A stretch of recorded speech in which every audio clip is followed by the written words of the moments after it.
খবর শুনছেন বর্তমান সংবাদ চ্যানেল থেকে। আজ জানাবো পশ্চিমবঙ্গ দেশ এবং বিশ্বের বাছাই করা গুরুত্বপূর্ণ 50টি তাজা সংবাদ। শুরুতেই জানিয়ে দেব সংবাদ শিরোনাম। আমাদের অপমান করা হয়েছে এমন কমিশন জীবনে দেখিনি, জ্ঞানেশের সঙ্গে বৈঠক শেষে বললেন মমতা বন্দ্যোপাধ্যায়। মন্দির মসজিদ তৈরি করলে তাকে সঙ্গে রাখা যাবে না, এটা কেমন কথা? নওশাদ হুমায়ুন জোট কি সময়ের অপেক্ষা? সবুজ ফাইল কাণ্ডে মিথ্যের জালে মমতা, জেলে যাওয়ার ভয় পাচ্ছেন, ইডির পাশে দাঁড়ালেন শুভেন্দু। মাথায় ইটের বস্তা, হাতে কোদাল, রাস্তা সারাতে নামলেন বিজেপি বিধায়ক, ভোটের নাটক বলে কটাক্ষ তৃণমূলের। বাংলার বিধানসভা ভোটে একলা চলোর পথে হাঁটবে তৃণমূল, স্পষ্ট জানিয়ে দিলেন মুখ্যমন্ত্রী মমতা বন্দ্যোপাধ্যায়। আসানসোলে ব্যবসায়ীর বাড়িতে কোটি কোটি টাকা উদ্ধার করলো ইডি, বস্তা নিয়ে হাজির এসবিআই এর আধিকারিকেরা। তোষণ আর ভাতা এই সরকারের এজেন্ডা, ধর্মতলা থেকে মমতার বিরুদ্ধে গর্জে উঠলেন শুভেন্দু। উত্তরবঙ্গে এইমস ইস্যুতে দলের অন্দরে বাড়ছে ক্ষোভ, ড্যামেজ কন্ট্রোলে মরিয়া বিজেপি নেতারা। ভুল চিকিৎসায় মৃত্যু ঠাকুমার, বর্ধমানের চিকিৎসককে খুনের পর রক্তমাখা অস্ত্র কোমরে গুজে থানায় নাতি। চাল গম না নিলে এবার 1000 টাকা ঢুকবে অ্যাকাউন্টে, কবে থেকে রেশনের চালু হবে এই নিয়ম? গোমাংস কাণ্ডে জামিন পেলেন অলিপাবের ওয়েটার, শায়কের বিরুদ্ধে অভিযোগ এখনো বহাল। এসআইআর খসড়ায় বাদ 58 লক্ষ ভোটার, প্রভাব পড়বে বাংলায়? মমতার উত্তর, বিজেপির ভোটাররাই তৃণমূলকে জেতাবে। এসআইআর ও আনন্দপুরের মৃত্যু প্রসঙ্গ বাদ, বিধানসভার শোক প্রস্তাব নিয়ে তুমুল তরজা বিজেপি তৃণমূলে। ত্রিপুরার বিপ্লবকে বাঙালি ভাষী বাঙালি নেতা বলে বিধানসভায় পরিচয় দিলেন শুভেন্দু। তৃণমূলের ভাষ্যের চক্র বুঝে কি পদ্ম শিবিরও? মাধ্যমিক চলাকালীন রণক্ষেত্র স্কুল, পরিদর্শক ও শিক্ষকদের হাতাহাতিতে উত্তাল জামালপুর। ভবানীপুরে 40,000-এর নাম বাদ, এআই দিয়ে তৃণমূলের শক্ত ঘাঁটিগুলিকে টার্গেট, বিস্ফোরক অভিযোগ তৃণমূল সুপ্রিমোর। এসআইআর হয়রানির অভিযোগে শান দিতে দিল্লিতে মমতা, কমিশনকে দেখালেন জীবিত ভূতদেরও।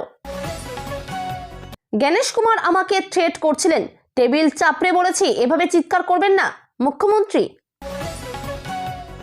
এসআইআর এর নাম ছাঁটাইয়ের চক্রান্ত, কমিশনের নিরপেক্ষতা নিয়ে বঙ্গভবন থেকে সরব অভিষেক। জোরালো প্রমাণ আছে, পিছনের দরজা দিয়ে বাংলার ভোটারদের নাম বাদের তথ্য পেশ অভিষেকের। বিধানসভায় ফিরলেন পার্থ চট্টোপাধ্যায়, একগুচ্ছ কমিটির সদস্য করা হলো টিএমসি নেতাকে। বাংলায় সুপার ইমার্জেন্সি চলছে, সাহস থাকলে রাজনৈতিক গণতান্ত্রিক লড়াই করুন, দিল্লিতে চ্যালেঞ্জ মমতার। ছাগল চুরি করে পিকনিক নিয়ে বচসায় বন্ধুকে খুন, 2 যুবকের যাবজ্জীবন। এসআইআর শুনানির নোটিশ পাঠানোর প্রক্রিয়া শেষ, থাকবে কাদের নাম, বাদ পড়বেন কারা? রেলে চাকরি দেওয়ার প্রলোভন, আর্থিক প্রতারণার দায়ে গ্রেপ্তার সিআইএসএফ জওয়ান ও তার ছেলে। ভোটের মুখে কয়লা পাচারের সক্রিয় ইডি, তদন্তে নেমেই উদ্ধার নগদ কোটি টাকা, বিপুল সোনা। আরো বেশি আসন জিতব, বিধানসভা ভোটে জয় নিয়ে আত্মপ্রত্যয়ী মমতা। চীন প্রসঙ্গে উত্তাল পার্লামেন্ট, 8 সাংসদকে সাসপেন্ড, দেশ বিক্রি করা হয়েছে, বাইরে তুলোধনা রাহুলের। বিধায়ক হতে চান সেলিম, জোটে মরিয়া হয়ে হুমকি দিচ্ছেন, বিস্ফোরক অভিযোগ কংগ্রেস মুখপাত্র অশোকের। 6 বাংলাদেশি পাচারকারীকে গণপিটুনি স্থানীয়দের, ভর্তি হাসপাতালে। ছাগল নিয়ে হাজির এসআইআর ক্যাম্পে, খাসির গলায় ঝোলানো বোর্ডে লেখা আমার বাবা হারু শেখ। বিধানসভায় শাসক দলের বিধায়কদের সারিতেই আপাতত আসন পেলেন হুমায়ুন কবির, কাদের মাঝে বসলেন? দুর্নীতির মামলায় অভিযুক্ত পার্থকে তৃণমূল ভোটে লড়ালেও অবাক হব না, পার্থর পদোন্নতি নিয়ে শুভেন্দু। বিডিও অফিস ভাঙচুরের পর মনিরুল এখন যেন রবিনহুড, এতদিনে নিজেকে বিধায়ক মনে হচ্ছে, বলছেন তৃণমূল নেতা। তামাক শিল্পে অস্থিরতা, বাজেটের পরও কলকাতায় সিগারেটের দেদার কালোবাজারি। বাচ্চা ছেলেও বুঝবে আপনি মিথ্যে বলছেন, আইপ্যাক মামলা নিয়ে মমতাকে তীব্র আক্রমণ শুভেন্দুর। ইডির অনুমতিতে এই দলীয় নথি নেওয়া হয়েছে, সুপ্রিম কোর্টে পাল্টা হলফনামায় দাবি মমতার। ফের খাদে বাস পড়ে গেল উত্তরাখণ্ডে, অন্তত 3 জনের মৃত্যুর খবর এসেছে। পিছিয়ে গেল আইপ্যাক শুনানি, মুখ্যমন্ত্রীর হলফনামার জবাব দিতে ইডিকে সময় দিল সুপ্রিম কোর্ট। তবে কি বাতিল হয়ে যাচ্ছে সমস্ত 10 টাকার নোট? ভয়ঙ্কর সমস্যার মুখে পড়ছেন সাধারণ মানুষ। কে সীমা খান্না? অভিষেকের পর মমতার মুখেও একই নাম। ইনি নাকি এসআইআর থেকে বাদ দিচ্ছেন নাম। কয়লা পাচারেও জড়িত থানার ওসি, পুলিশের বাড়িতে ইডির হানা, রয়েছে আরও 8 জনের নাম। 2-এর বেশি সন্তান থাকলে প্রার্থী হতে পারবেন না পঞ্চায়েত ভোটে। প্রধান হওয়ার বাসনায় এক সন্তানকে খুন যুবকের। মুখ্যমন্ত্রীকে দৃষ্টান্তমূলক শাস্তি দেওয়া দরকার। আইপ্যাক কাণ্ডে মমতাকে দুষলেন অগ্নিমিত্রা। খুঁজছে পুলিশ, ফেসবুক লাইভে প্রকাশ্যে এলেন গোলপার্ক কাণ্ডের সোনা পাপ্পু। কাটলো জট, ফের কোচবিহার থেকে উড়বে যাত্রীবাহী বিমান। আপাতত প্রতি বৃহস্পতিবার মিলবে পরিষেবা। জেতার পরে আবার দেখা হবে, তখন ভালো মিষ্টি খাওয়াবো, তবে দিল্লি কা লাড্ডু নয়, রাজধানীর সাংবাদিকদের বলে দিলেন দিদি। এবার ভারতে তৈরি হবে হেলিকপ্টার। আদানি শুরু করতে চলেছে তার নতুন ব্যবসা। জ্ঞানেশ কুমারের বিরুদ্ধে সংসদে ইমপিচমেন্ট প্রস্তাব আনবে তৃণমূল। প্রস্তুতি শুরুর নির্দেশ সাংসদদের বৈঠকে। প্রয়োজন 100 স্বাক্ষর। দেশবাসীর গোপনীয়তায় আপোষ করলে ভারত ছাড়ুন, মেটাকে কড়া বার্তা প্রধান বিচারপতির। এতক্ষণ শুনছিলেন সংবাদ শিরোনাম, এবার আসছি বিস্তারিত খবরে। বিস্তারিত খবর শোনানোর পূর্বেই আপনাদের কাছে করব একটি ছোট্ট অনুরোধ। বর্তমান সংবাদ চ্যানেলের খবর প্রত্যেকদিন শোনার জন্য চ্যানেলটি এক্ষুনি সাবস্ক্রাইব করে নিন। আমাদের অপমান করা হয়েছে এমন কমিশন জীবনে দেখিনি। জ্ঞানেশের সঙ্গে বৈঠক শেষে মমতা। 1 ঘন্টার বেশি সময় নির্বাচন সদনে মমতারা। বৈঠক শেষে কমিশনের বিরুদ্ধে সরব মুখ্যমন্ত্রী। কালো শাল গায়ে দিয়ে কমিশনের উদ্দেশ্যে মুখ্যমন্ত্রী, তার সফর সঙ্গী এসআইআর ক্ষতিগ্রস্তদের কয়েকজনও। সকলের পরনেই কালো পোশাক। নির্বাচন কমিশনের সঙ্গে মুখোমুখি বৈঠক। বৈঠকের পর নির্বাচন সদন থেকে বেরিয়ে কমিশনের বিরুদ্ধে সরব হন মুখ্যমন্ত্রী। মসজিদ বা মন্দির তৈরি করা নিয়ে রাজনৈতিক শুদ্ধতার প্রশ্নে সরব হলেন ভাঙড়ের আইএসএফ বিধায়ক নওশাদ সিদ্দিকী। তার বক্তব্য, কে কোথায় মসজিদ বা মন্দির তৈরি করবেন তা রাজনৈতিক জোটের শর্ত হতে পারে না। এমন কোনো বিষয় ভবিষ্যতেও সম্পূর্ণভাবে নিয়ন্ত্রণ করা সম্ভব নয় বলেই তার মত। নওশাদের কথায়, বামপন্থী শিবিরের অনেকেই নাস্তিকতায় বিশ্বাসী এবং ধর্মাচরণ থেকে দূরে থাকেন, কিন্তু কংগ্রেসকে যদি কোনো জোটে রাখা হয় তাহলে প্রশ্ন উঠতেই পারে, কংগ্রেস নেতারা কি কখনো মন্দির বা মসজিদ তৈরি করেননি? ভবিষ্যতে তারা কি এমন কিছু করতে পারবেন না? নওশাদের যুক্তি, কোনো ব্যক্তি বা দলের তরফে ধর্মীয় স্থাপনা গড়ে তোলা কি আদৌ সংবিধান বিরোধী কাজ? এই প্রসঙ্গেই তিনি উল্লেখ করেন ভরতপুরের বিধায়ক হুমায়ুন কবিরের নাম। নওশাদের কথায়, হুমায়ুন কবিরের মসজিদ নির্মাণ সংক্রান্ত ঘোষণাকে ঘিরে ইতিমধ্যেই হাইকোর্টে মামলা হয়েছে। তবে স্পষ্ট করে তিনি বলেন, এই বিষয়ে তিনি হুমায়ুনকে জাস্টিফাই করছেন না, বরং তার বক্তব্য, কেউ মসজিদ বা মন্দির তৈরি করলে তার সঙ্গে জোট করা যাবে না, এমন দাবি যুক্তিসঙ্গত নয়। হুমায়ুন কবিরের অতীত মন্তব্য নিয়েও নিজের অবস্থান স্পষ্ট করেন নওশাদ। তিনি বলেন, হুমায়ুনের কিছু বক্তব্যের সঙ্গে তিনি এবং তার দল সম্পূর্ণ একমত নন। সেই কারণেই আগেই জানানো হয়েছিল, ওই ধরনের বক্তব্য প্রত্যাহার না করা হলে কোনো আলোচনা সম্ভব নয়। নওশাদের দাবি, হুমায়ুন তার বিতর্কিত মন্তব্য থেকে সরে এসেছেন। এই প্রেক্ষাপটে নওশাদ স্পষ্ট করে জানান, যেহেতু হুমায়ুন নিজের অবস্থান সংশোধন করেছেন, তাই এখন আলোচনা হতে পারে। এখন প্রশ্ন আসতে পারে, কংগ্রেস বামেদের সঙ্গে তাহলে আইএসএফ এর জোট কোথায় দাঁড়িয়ে? নওশাদের দাবি, বামেদের সঙ্গে জোট সংক্রান্ত যাবতীয় বিষয় ইতিমধ্যেই লিখিতভাবে প্রবীণ সিপিএম নেতা বিমান বসুকে জানিয়ে দেওয়া হয়েছে।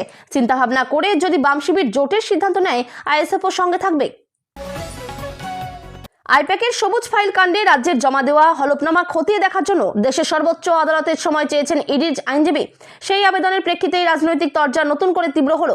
ইডির অবস্থানের পাশে দাঁড়িয়ে মুখ্যমন্ত্রী মমতা বন্দ্যোপাধ্যায়ের বিরুদ্ধে গুরুতর অভিযোগ তুললেন বিরোধী দলের নেতা শুভেন্দু অধিকারী। এদিন শুভেন্দুর সরাসরি অভিযোগ, মুখ্যমন্ত্রী ধারাবাহিকভাবে মিথ্যা কথা বলছেন এবং এবার তিনি নিজেই ফেঁসে গিয়েছেন। শুভেন্দুর দাবি, হলফনামায় মুখ্যমন্ত্রী উল্লেখ করেছেন যে ইডির অফিসারের সঙ্গে কথা বলে তিনি কিছু নথি নিয়েছিলেন, কিন্তু 8ই জানুয়ারি আইপ্যাক দপ্তরে অভিযানের দিন বাইরে বেরিয়ে যুদ্ধ জয়ের ভঙ্গিতে মুখ্যমন্ত্রী বলেছিলেন, আমি সব নিয়েছি, নিয়ে যেতে দিইনি। কোথাও তিনি অনুমতি নিয়ে নথি নেওয়ার কথা বলেননি। শুভেন্দুর ব্যাখ্যা, সেটাই ছিল সেলফ ডিক্লেয়ারেশন। এখন হলফনামার বক্তব্যের সঙ্গে সেদিনের বক্তব্য মিলছে না। এখানেই থামেননি বিরোধী দলনেতা। তার দাবি, জেলে যাওয়ার আতঙ্কে মুখ্যমন্ত্রী চাপে পড়ে মিথ্যে কথা বলেছেন। হলফনামা ও সেদিনের ভিডিও ফুটেজ পাশাপাশি রাখলে তার ভাষায় বাচ্চা ছেলেও বুঝবে কোথায় মিথ্যে। আরও এক ধাপ এগিয়ে শুভেন্দুর বিস্ফোরক অভিযোগ, 8ই জানুয়ারির ভিডিও ফুটেজেই নাকি প্রমাণ রয়েছে যে মুখ্যমন্ত্রী ফাইল, মোবাইল ফোন, এমনকি ল্যাপটপও চুরি করেছেন বলে স্বীকার করেছেন। এসআইআর ইস্যুতেও মুখ্যমন্ত্রীকে কাঠগড়ায় তুলেছেন শুভেন্দু। কমিশনের বিরুদ্ধে অসহযোগিতার অভিযোগ উড়িয়ে দিয়ে তিনি বলেন, নির্বাচন কমিশন মুখ্যমন্ত্রীর চিঠির উত্তর দিতে বাধ্য নয়। কটাক্ষের সুরে তার মন্তব্য, তৃণমূলের প্যাডে চিঠি লিখলে তবেই কমিশন জবাব দেবে। শুভেন্দুর দাবি, আসলে তৃণমূল ভয় পেয়েছে বলেই এসআইআর প্রক্রিয়া ঘোলাটে করতে মিথ্যের আশ্রয় নিচ্ছে। মাথায় ইটের টুকরো ভর্তি বস্তা, হাতে কোদাল, নিজেই শ্রমিক হয়ে বেহাল রাস্তা মেরামতে নামলেন বিধায়ক। ভোটমুখী বাংলায় মালদহের গাজলের বিজেপি বিধায়ক চিন্ময় দেব বর্মনের এমনই একটি ভিডিও ভাইরাল হতেই শুরু হয়েছে জোর রাজনৈতিক চর্চা। বিধায়কের দাবি, মানুষের সুবিধার্থেই এই উদ্যোগ। অন্যদিকে একে ভোটের আগে নাটক বলে কটাক্ষ করতে ছাড়েন তৃণমূল নেটিজেনদের একাংশ এই কাজ নিয়ে সমালোচনা করেছেন। গাজলের মাজরা অঞ্চলের পাতাল সিং গ্রামের রাস্তার অবস্থা দীর্ঘদিন ধরেই শোচনীয়। বর্ষায় কাদা আর অন্য সময়ে বড় বড় গর্ত, এটাই রাস্তার চেনা ছবি। স্থানীয়দের অভিযোগ, এই রাস্তার জন্য গ্রামে অ্যাম্বুলেন্স ঢুকতে চায় না। গর্ভবতী মহিলা বা মুমূর্ষু রোগীদের হাসপাতালে নিয়ে যেতে চরম ভোগান্তির শিকার হতে হয়। গত 22 জানুয়ারি রামচন্দ্রের পুজোয় গ্রামে এসে রাস্তার ওই হাল দেখে বিষয়টি উপলব্ধি করেন বিধায়ক। এরপরই সরকারি ব্যবস্থার অপেক্ষা না করে ব্যক্তিগত উদ্যোগে ও দলীয় কর্মীদের সঙ্গে নিয়ে রাস্তা সারাতে নেমে পড়েন তিনি। বিধায়ক চিন্ময় দেব বর্মন বলেন, প্রায় 2 কিলোমিটার এই রাস্তা পাকা করতে 2 কোটি টাকা প্রয়োজন, যা ব্যক্তিগতভাবে করা সম্ভব নয়।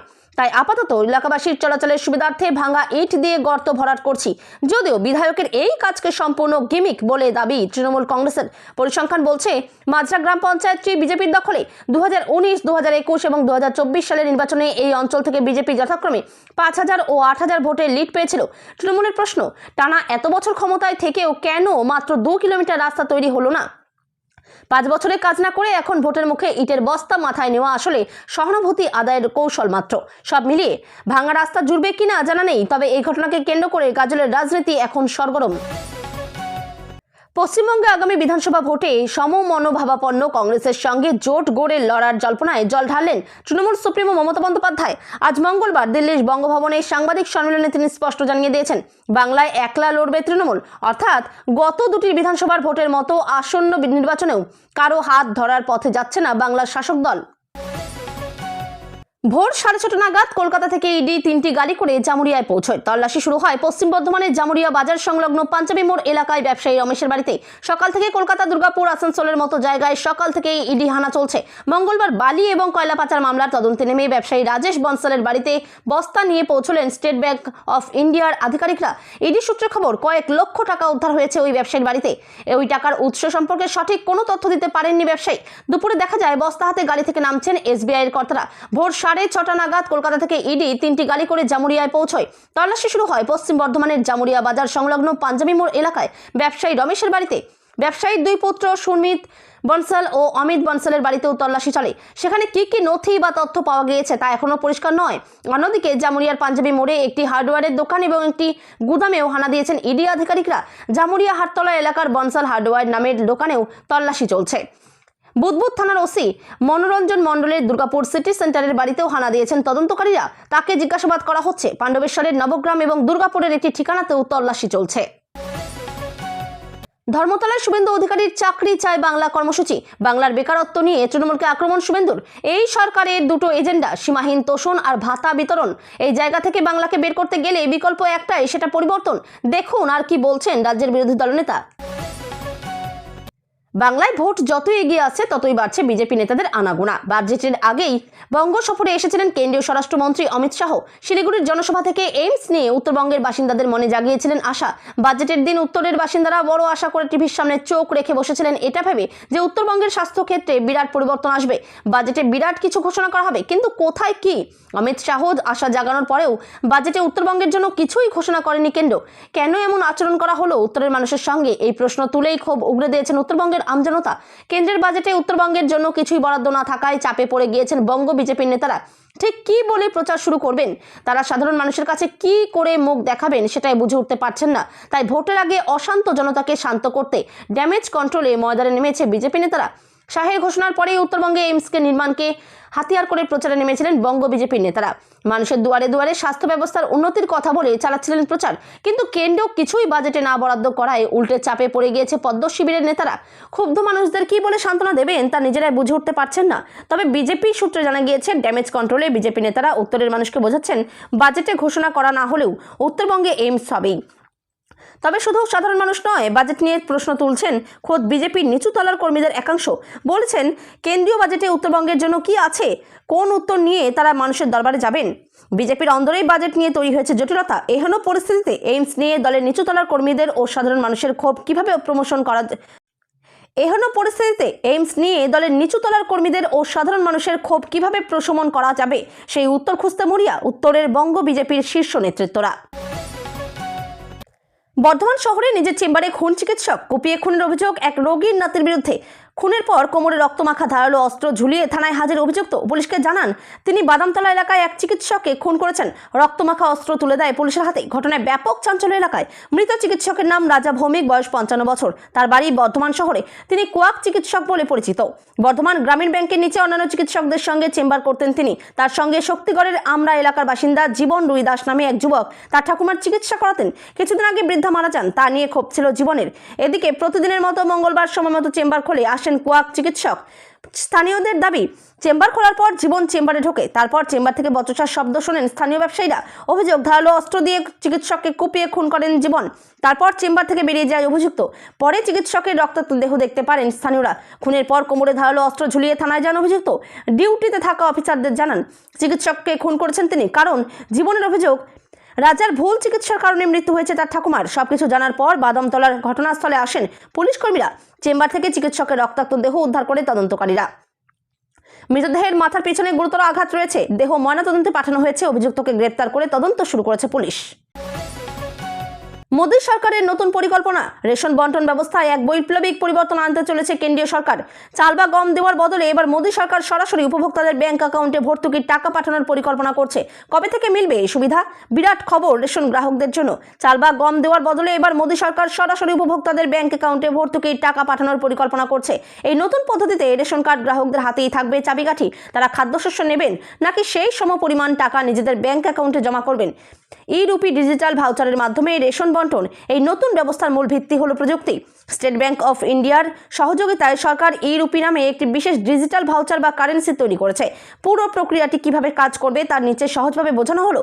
মোবাইলে ভাউচার, রেশন কার্ড হোল্ডারদের রেজিস্টার্ড মোবাইল নম্বরে প্রতি মাসে একটি নির্দিষ্ট অঙ্কের ই ভাউচার পাঠানো হবে।